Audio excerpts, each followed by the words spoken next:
Hi.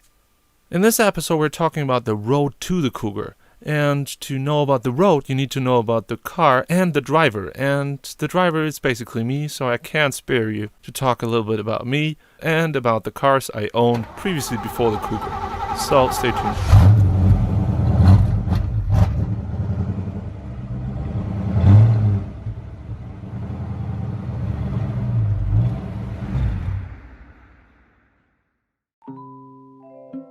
Alright, the major info you need to know is my location.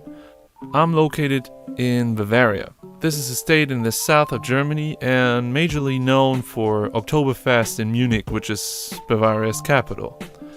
In here I have a little garage where I hoard auto parts and tools and where I spend the free time I have working on cars I own.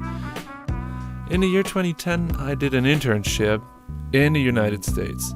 And I always was in love with box-shaped cars, but over there I was able, and it was necessary too, to drive some of these cars. I chose a 1987 Mercury Grand Marquis in a bluish, dull, faded paint job with a white vinyl top and blue plush seats, bench seats.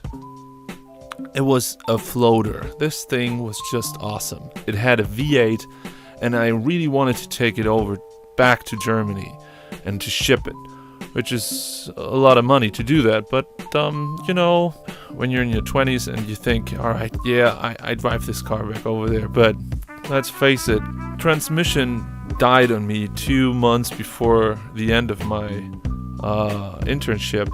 So I decided to rather sell it than to go through all this trouble. But the thought never left my head. In 2014, I decided to buy a car again. And I used to have a Mercedes-Benz 190, called the Baby Benz over here, because it's, even for German standards, a tiny car. I drove it in 2005, 6, 7, and I sold it because of my studies and I needed money to study. So I always thought about this car as well. So you see, I'm thinking about cars all the time. But I didn't want to get that one back. I just said, alright, I get the one back, but just the better version. So I switched to an E-Class and I bought an E320 from 1993. I restored it and it became our wedding car. In 2018, by the time my son was born, we were talking about switching cars, my wife and I. And she was getting a Mercedes T model E350, and so her car was a leftover. So I said, you take the car, it's safe for a son and for you, and I take your car, a Peugeot 207, and I can basically do whatever I want with it. So guess what? I immediately put it on eBay. I tried to get as much money out of it as possible. We had this nice black wheels and it just had a very sportive look for what it is. I put the price like 30% more into the web, and it was the most expensive car on the web. But I said, it's probably the most expensive, but it has the best looks of them all. So nobody called, nobody was interested, but then one day, because I had the time, I didn't have to sell it, this guy was calling and said, I need the car for my son and he really wants to have it. And I said, alright, yeah, come over. And I sold this car probably for 20% more than the market. This was about $4,500 I got out of it. I took that money immediately and bought a car what doesn't lose value over time because it already got over this valley of price evolution, basically searching for something what's called a young timer in Germany. That means a car between 20 up to 30, because when you reach 30, that's another topic, you get the age license plate, but let's save this for another time.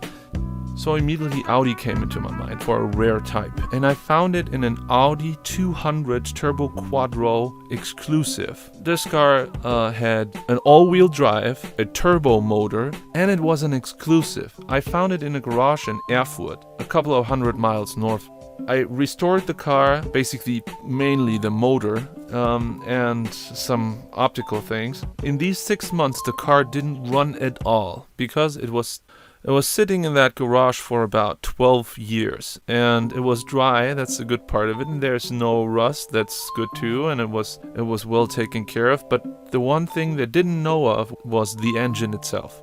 It is a turbo engine with manual injection system, under pressure control system, and turbo and valves and sensors and stuff. A weird, crazy machine called K-Jetronic. And a lot of mechanics back then said, no, I'm not working on your car because I actually don't know how to do it. And so I had to do it. I had to read all the manuals. I had to go step by step through YouTube videos. So I worked on that car for about 6 months, right to the point when I was in my comfort zone. My comfort zone, to be honest, is a running car with no issues, but kind of an optical problem. And then a friend of mine said, what is the car you really want? And I said, yeah, this is the Cougar, but the Cougar is way ahead. You know, I have to save money for it, and where to park it. And he said, if this car is so rare, like you say, because it was just made 200 times, just type in the value you really would give this thing away for, and just wait for it if somebody is interested in it. And I said, all right, this is crazy, but I can do it. So I put it right in front of an Audi store. It was a ridiculous high price of 17 grand. I bought it for 5. One day my telephone rang, and there was a guy saying, is the car still available? Yes. If the car is still there, I want to buy it right now. Can you hand me over your banking information? And I thought, this is a fraud. But he wired me that money, and a week later he came with a buddy, and that was about it. I was standing there completely shocked, and I had the money for the Cougar. And then I started to take a look. But that's another story on the restoring diary of my Mercury Cougar. So, see you next week. Have fun. Bye.